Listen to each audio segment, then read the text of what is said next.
Hi, Metal Shop Steve here, and today I have kind of the morning after of another show. So I want to talk about that show briefly. Um, and this is actually the third show in the last 2 weeks that I've seen at this really great venue in Mechanicsburg, Pennsylvania called Lovedraft's Brewing Company. So another big shout out to them.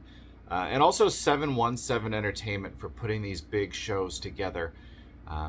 They usually get a really nice selection of bands in there, and you're getting 4 or 5 bands at a time. So again, shout out to all of them. Awesome job. And so last night's show that I went to, if you're watching this exactly the day after, the headliner was the SoapGirls, and they have quite a following here online. And I'm going to get to them in just a minute, but first, besides plugging Lovedraft's Brewing Company, one more thing that I like to always say: go support your local regional bands, smaller bands, bands that are working hard and traveling. Nobody that's showing up here is coming in on a big tour bus and all of that. They're coming in cars, they're coming in vans. The Soap Girls came all the way from South Africa, so they're all hardworking bands, and they need the recognition for that. So please, please, please go support them when you get the chance. So, on to the show. The opener for this show was a band called Solus, and that's Solus. I'll put, again, all the links to all the bands, I'll put them below. Solus is a trio, and at least for me, they're a regional band.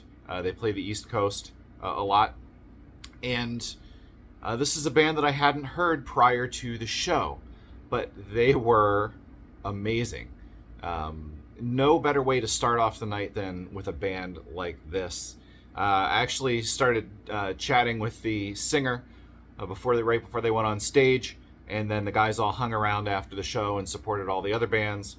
And I got a chance to hang with them and talk with them a lot more. Very cool guys, very, very nice set. And so they just rocked it, and it was interesting. So I'll kind of describe the scene for you. Also, check out my Instagram, my Facebook.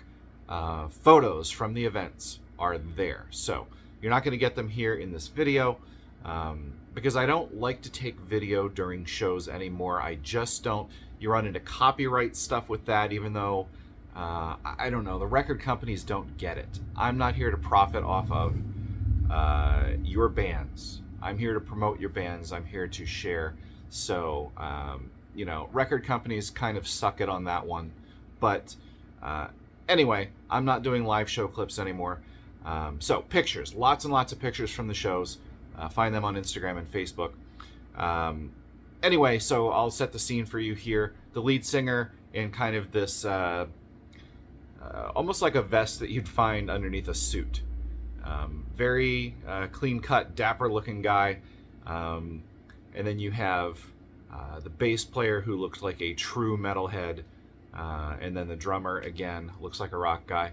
And they put on a show. And I could hear so many great metal influences here. One of the things that really struck me was like the really hard Black Sabbath stuff. Maybe even Dio era Black Sabbath. Just really, really schooled in the art of heavy metal here. But I could also hear a little bit of like some of the darker grunge in there, like Alice in Chains kind of sound. So if you can imagine that, that's what they sounded like. Really great band. The heavy metal thunder, they brought it. Thundering bass, pounding drums, ripping guitar. So check them out, and I'm pretty sure you can find something at least out there musically of them. But they have social media sites, so check them out. Hopefully try to catch them as they come live. Next up, a band called Coal State, and I don't really know too much about them, if I'm being completely honest here. They're a bunch of bearded dudes in t-shirts, and they had quite a following at the show. I don't know if it was friends or rabid fans or what, but they had some people who knew them well, and were just letting loose up there. And they put on a good show. It was pretty just solid, straightforward rock, and everybody there seemed to really be having a good time listening to them. Coal State. And then next up, we have the OddEven, and I did know a little bit about them before the show, but not a lot. And it's always, it's sometimes hard to judge a band before you actually see them play live. But again, here was another band, and they went up and they just put out thundering rock music. That's what they did.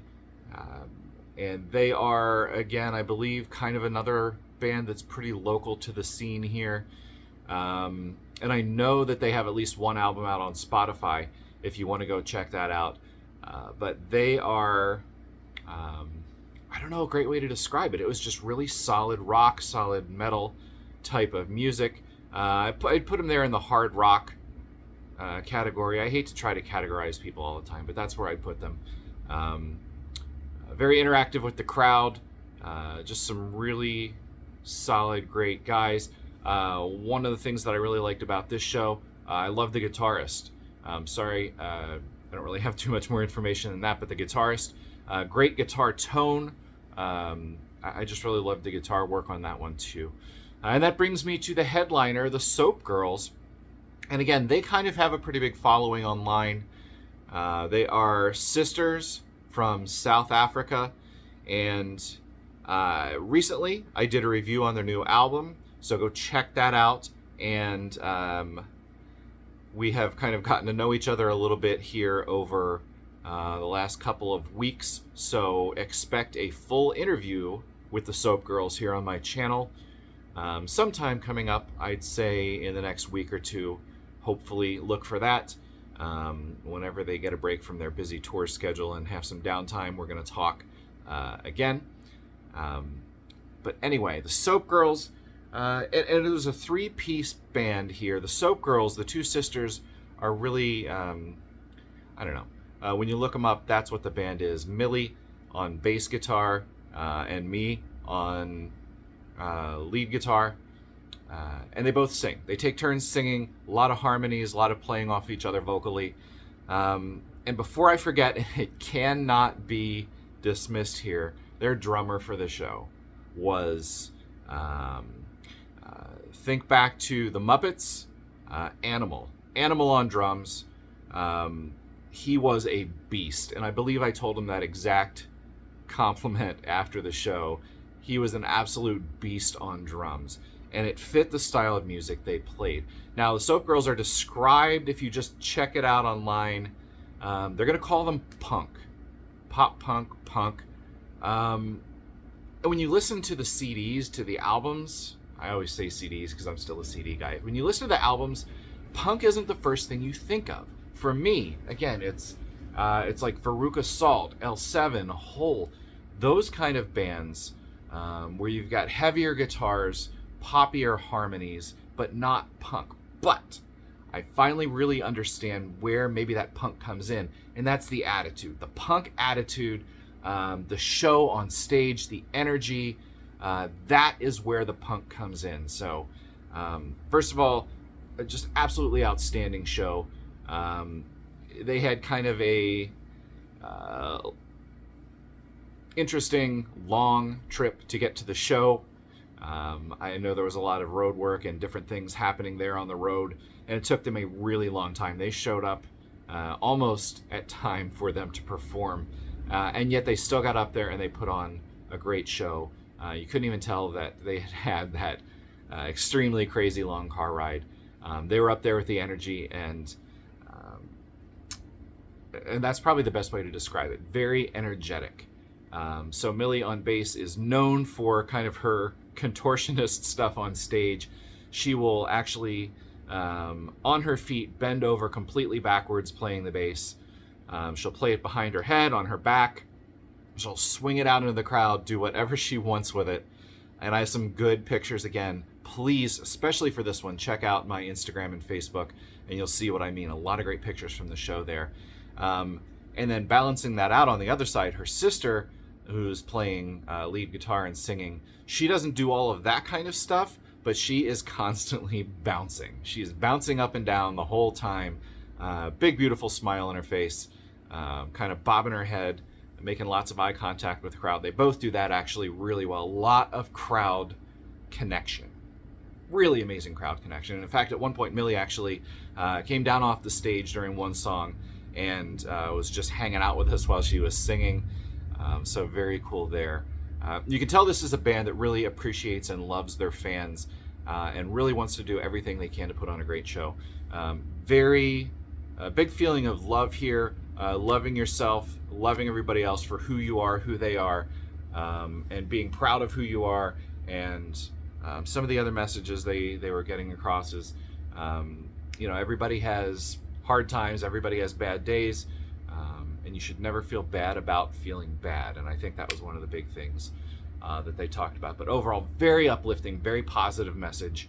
And these girls are very big supporters of people. Let me see what other notes I have here for this. In terms of the show itself, they played a lot of songs. This might be one of the longer sets I've actually seen at Lovedrafts. Usually even the headliner doesn't play a super long time, but they crammed a lot of songs in because they just kind of kept going and going. And just by the nature of their songs kind of faster and whatnot, you got a lot more songs. And then toward the end, they're a little sneaky. They said, oh, this is the last song. And I don't know whether they planned it this way. I couldn't really tell whether it was kind of, the whole encore thing or whatnot. But they said it was the last song. And they acted like they were starting to put their stuff away. And then everybody in the crowd, of course, didn't want that. And so then they got back up and they ended up playing 3 more songs. And that was really great. Even again, given the whole day that they had, the long travels and all of that, even after that, instead of just right away starting to pack up and put their stuff away, they spent time with the fans who were there to see them.